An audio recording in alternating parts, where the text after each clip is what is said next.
Салям алейкум, в ефірі програма Джанго Студіо. І сьогодні у нас в гостях українська фольк-співачка, яка об'єднує українську народну музику і сучасні музичні стилі.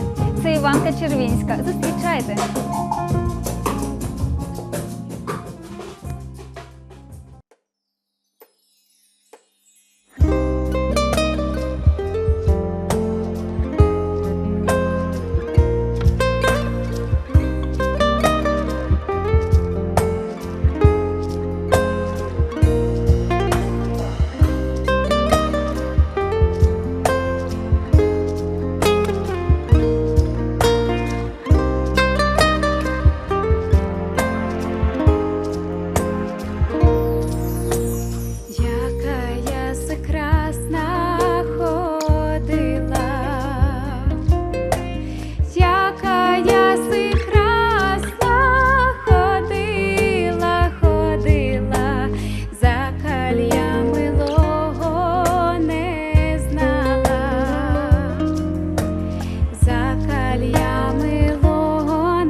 І так, дорогі друзі, у нас в студії Іванка Червінська. Салям алейкум, хошкельден. Привіт! Як настрій? Чудово, дякую. Іванка, ми з тобою не бачились майже рік. Розкажи нам, що змінилося в твоєму житті? Ой, Важко сказати, що насправді за рік такого, можливо, сильно відбулося у мене. Ну, мабуть, перше, це те, що я випустила міні-альбом. Я цього дуже хотіла, і ми вирішили не затягувати з цим процесом, тому він у нас вийшов міні. Ну, але це, можна сказати, така маленька перемога своя. Чому міні? Тому що деякі пісні ми вже виставляли для людей, їх можна було почути в Ютубі. І ми якось вирішили, що все-таки, можливо, не потрібно довго збирати цілий альбом. І зараз все ж таки така тенденція є, що артисти випускають міні-альбоми, тому ми вирішили серед тих пісень, які вже наші слухачі чули, ми випустимо міні-альбом, і в подальшому будемо працювати над новими піснями. Де ви його презентували, ваш альбом? В соцмережах. Мгм. Це зараз, в принципі, таке єдине джерело, де можна всім бажаючим знайти любу інформацію, кого яка цікавить. І якою була реакція глядача і слухача? Ну, насправді я не дуже цікавилась. Ну так, я не сиділа і не чекала там, коли мені хтось напише якісь коментарі стосовно цього. Ми просто випустили. І, в принципі, ті люди, які і раніше слухали мої пісні, всі, звичайно, гарно відгукуються, і мені приємно. Насправді, я думаю, це, можливо, пов'язане також з тим, що коли люди слухають українську пісню, навіть у старшого покоління це викликає якісь певні емоції, пов'язані з дитинством, з батьками, з дідусями, бабусями, і тому у всіх такі здебільшого теплі, гарні емоції. А з ким ти записувала цей альбом? Я записувала з Gypsy Lear. Скажу, що зараз це такий період у нас творчий, коли мені дуже подобаються всі аранжування, які пише Геннадій Бондар. Якось мені здається, що він дуже вміє гарно підкреслити таку українську мелізматику, і мені це дуже подобається.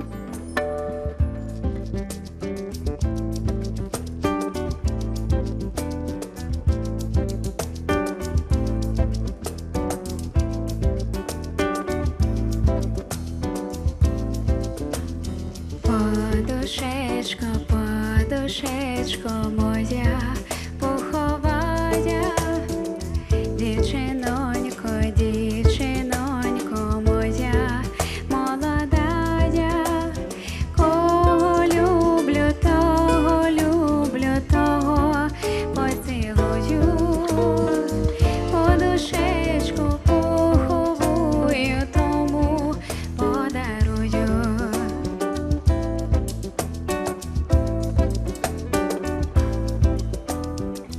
Кого люблю, тому білу вишию сорочку, подушечку поховую, покладу в садочку, а в садочку любомило соловей співає, за тобою, козаченько, серце умліває.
поцілую того, поцілую, подушечку пуховую тому.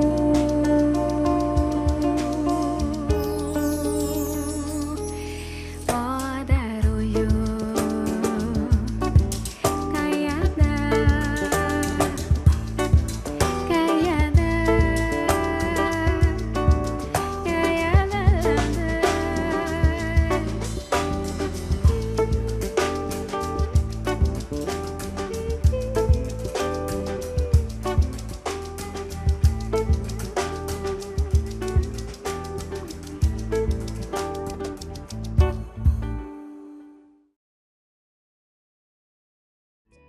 Загалом в твоєму житті, які були зміни, може, в особистому житті?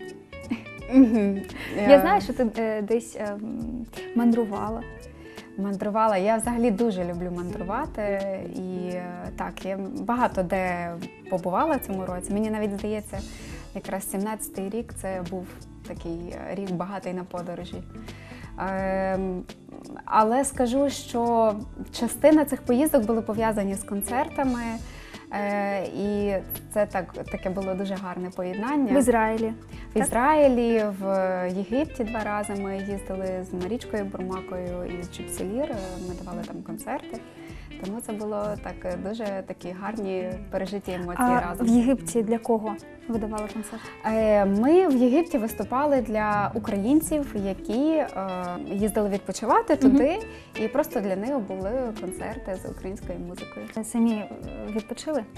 Самі відпочили, так, і це було таке якраз дуже гарне поєднання в тому, що ти виступив і потім набрався сил, енергії. Ми навіть з хлопцями придумали кілька нових пісень. І це, до речі, «Покоси», яку сьогодні ми виконували, вона була написана першою поїздкою в Єгипет.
межей.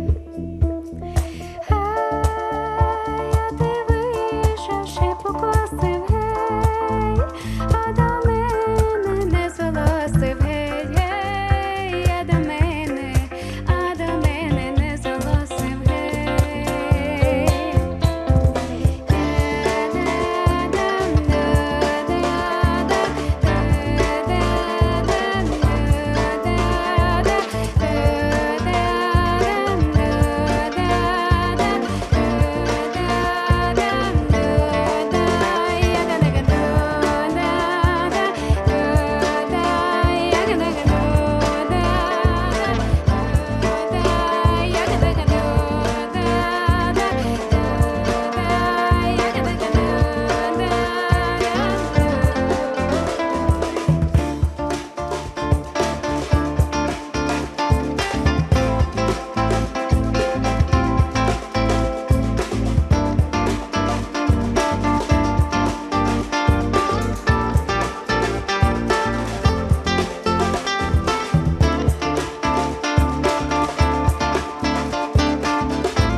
Казав є смішими возмежей, як на полі житовиш межей,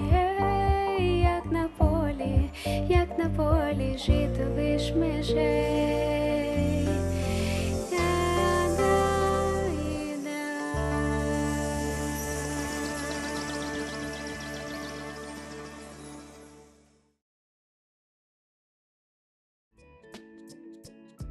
Іванка, які цілі ти ставиш перед собою? Ой. Цілі. Ну, насправді завжди якісь цілі, я думаю, кожна людина ставить перед собою. І у мене це, мабуть, пов'язане все з творчістю, з музикою, з піснями.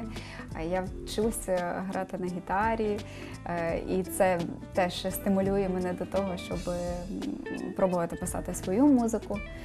Тому цілей багато. Цілі подорожувати, цілі якісь отримувати для себе нові знання в різних амплуа, в різних жанрах.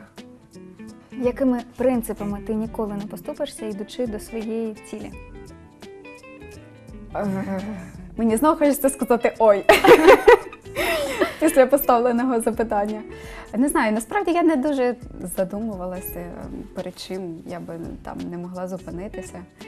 Поки що не поступало якось в мій адрес якихось таких цілей, заради яких мені би хотілося стояти на якомусь там своєму принципі. Так, а в майбутньому може бути? В майбутньому, якщо вони будуть, я тоді подивлюся Заздалегідь. на ситуацію. Насправді тут важко сказати. Якби ми все ж таки люди, в нас завжди змінюються смаки, думки. Це все залежить від настрою, тому якось це, мабуть, повинна бути виключно конкретна ситуація.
що ти вважаєш найбільшою перемогою в своєму творчому житті? Найбільше, мабуть, найбільші перемоги будуть в майбутньому, але на даному етапі це, мабуть, ну не знаю, насправді кожна, якщо розбирати кожну окрему ситуацію, це, мабуть, кожна так більш-менш велика чи маленька перемога, і була і ціль подолана, тому, мабуть, участь в проєкті «Голос». Це все ж таки було щось, можливо, найбільш масштабне, що я пережила. І там було дуже багато страху, тому що дуже велика публіка, такі тренери, і це, звичайно, ну, психологічно непросто. Тому вважаю, що те, як я виступала там, мені не соромно. Так. за Ти це. пішла на це ще раз? От я зараз не знаю, чи я пішла би, я би подумала. Я би дуже хотіла, щоб ти ще раз пішла. Ну, може, через років 5. Ого! Чому? Ну так, щоб Тому що трошечки була ти перерва. ще від цього не відійшла? Морально, так? Не знаю. Думаю, просто... Ну, насправді я не знаю, чи я би знову пішла на проєкт. Інколи є такий адреналін під час самого конкурсу, що ти можеш з ним справитись. А коли ти вже від нього відходиш, ти вже сумніваєшся, чи міг би ти це зробити вдруге. Тому тут все залежить знову ж таки від ситуації, мабуть. А що найбільш тяжке в таких конкурсах телевізійних? Опанувати себе потрібно, тому що дуже сильний стрес, і адреналін, і переживання. Мабуть, це. Здебільшого всім учасникам завжди заважає страх. А конкуренція? Конкуренція, там всі конкуренти для тебе, і всі гарно співають, і всі рішуче налаштовані, тому тут завжди по-різному буває.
чия дорота м'ята за водою.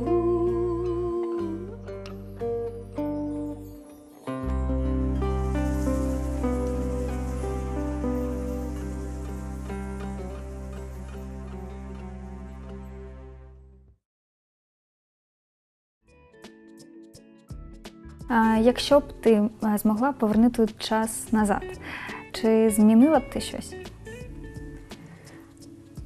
Мабуть, ні. Тому що я з дитинства любила співати, і це мені приносило велике задоволення. Я любила ще малювати, і, в принципі, можливо, якщо б якось по-іншому склалися обставини в моєму житті, я була б художником, ймовірно. Але не факт. А ким ти хотіла бути? Я з дитинства хотіла бути співачкою, і я завжди любила робити вдома концерти, співати з скакалкою. Це було, мабуть, одне із улюблених моїх занять. Але я не навчалась в музичній школі, тому я розуміла, що в майбутньому це буде проблематично мені пов'язати своє життя з музикою. Тому я і співала, і малювала. Це були такі два мої хобі. Але якось так в житті склалося, що все-таки музика якось більш сама вона мене направила на те, куди мені піти, навчатися. І я поступила в музичне училище у Львові. Ну і от так от все закрутилося, зав'язалося. А батьки в тебе співають? Ні, ніхто в мене не співає, я перша. Ну, насправді я знаю, що в мене прадідусь був музикантом, він був скрипаль, і він завжди грав на весіллях. Це те, що я чула. Але, в принципі, якось я знаю, що в селі завжди всі вміють і люблять співати. Тому що завжди на весіллях звучить українська пісня, всі співають триголосся. І я ніколи не зауважувала, але коли вже стала займатися музикою, я звернула увагу на те, що в мене і мама дуже гарно співає, і тато співає, і брат співає, і бабця співає. Ну, всі співають, сусіди співають. І, в принципі, я не є унікальна в тому вдома. А ти сама хочеш бути вчителькою, там, вчити когось? Я боюсь, насправді. Боюсь, тому що я розумію, що це велика відповідальність, і за такий свій творчий період я зауважувала те, що не всі є кваліфіковані викладачі, і потім діти страждають від цього, тому що вони шукають інших викладачів, в них збиваються всі там настройки і техніка. І це завжди, психологічно це навіть важко, тому я дуже до цього відношуся так серйозно. І якщо би навіть спробувати себе в викладацькій діяльності, мені ще треба багато готуватись до цього.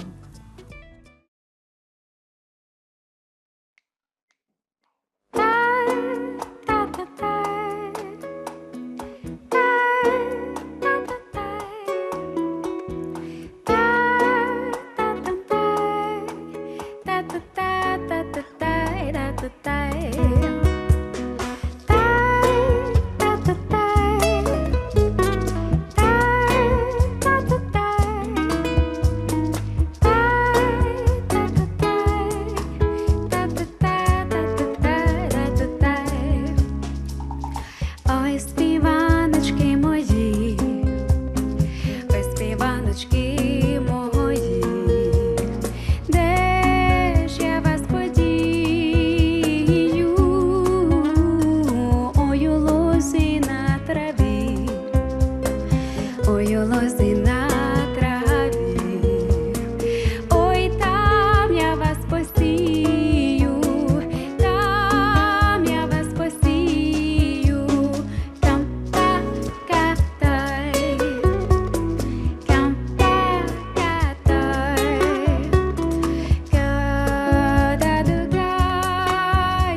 та співаночки мої.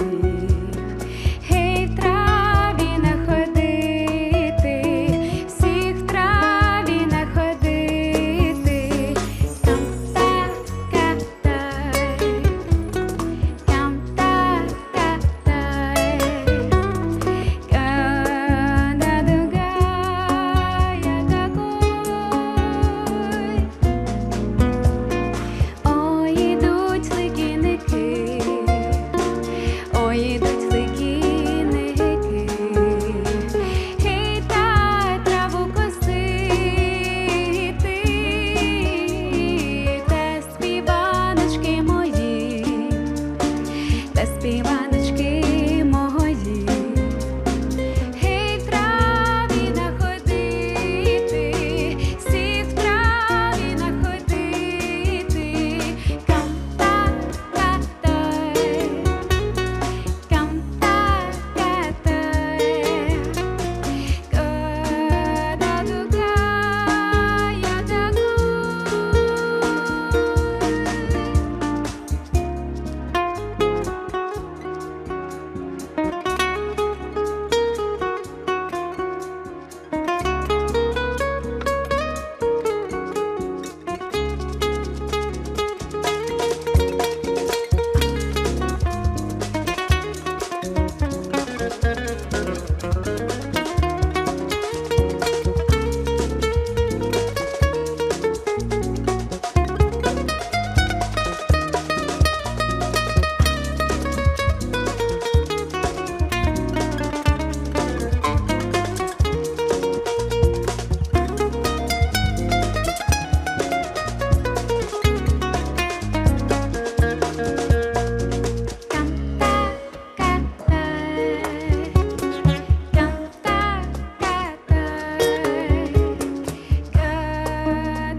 Співаночки мої.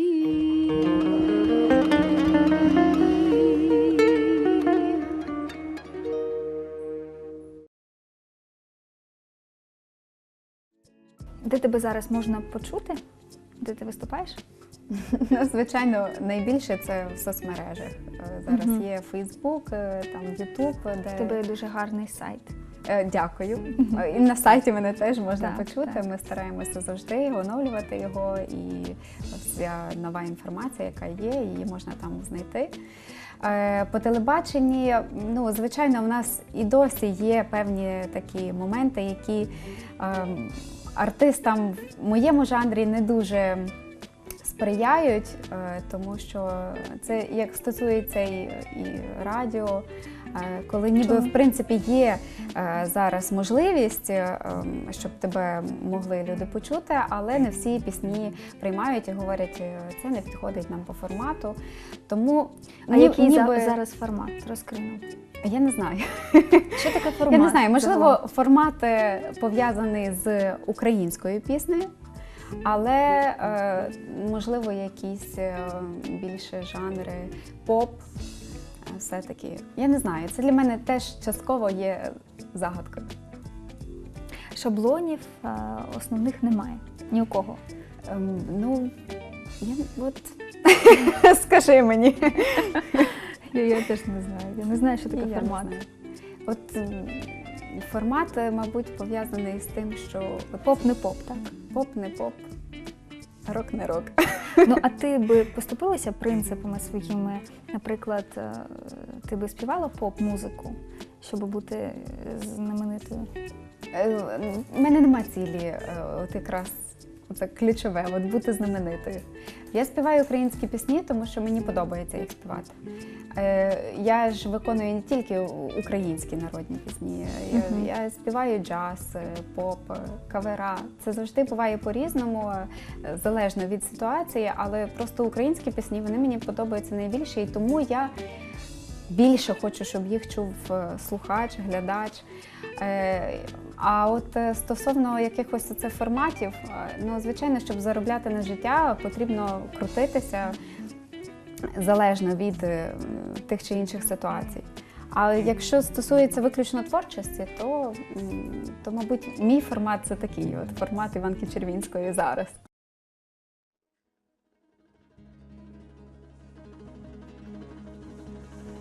Elinde baklava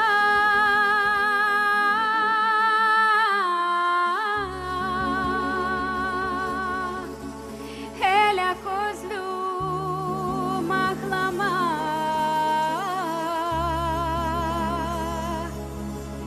Men buralı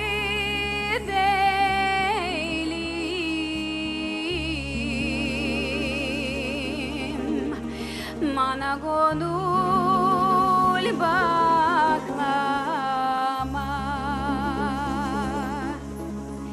Men buralı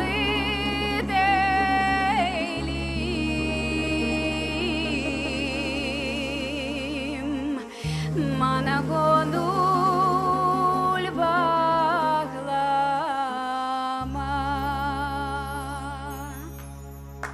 Doktor imanım, doktor doktor civanım A ne isteyir canım, ne istersen olayım Doktor senin olayım, doktor imanım Doktor doktor civanım, ah ne isteyir canım Ne istersen olayım, doktor senin olayım Ay boydağım, boydağım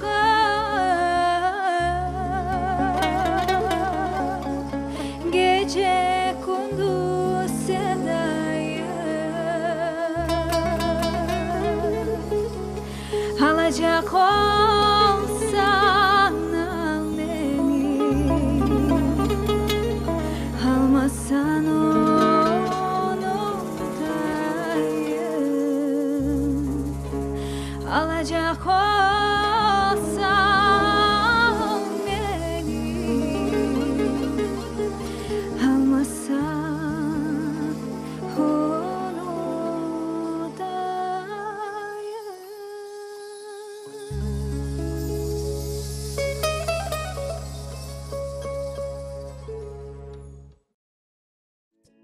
А як ти вважаєш, зараз змінилась думка слухача щодо народної музики української? Однозначно, після останніх подій, які відбувалися у нас в Україні, ця тенденція зросла. Це дуже приємно, і я зауважую не тільки по собі, а по багатьох інших артистах, які стараються працювати в такому ж напрямку або навіть схожому. Ми розкриваємося взагалі. Українці до нової музики стараються кожен розуміти і не бути консервативним абсолютно в сприйнятті тих чи інших жанрів. Це приємно. Просто, можливо, потрібен ще якийсь час, щоб от перейти таку границю того, що от наша українська музика, хорошої є багато, але недостатньо. Можливо, це є просто якийсь певний переломлений такий період. Далі буде краще. Дякую тобі, Іванко, Дякую за тобі дуже. теплу бесіду, за твої пісні гарні. за Тепло твою і творчість. весело. І Так, весело. так, Дякую весело. тобі також.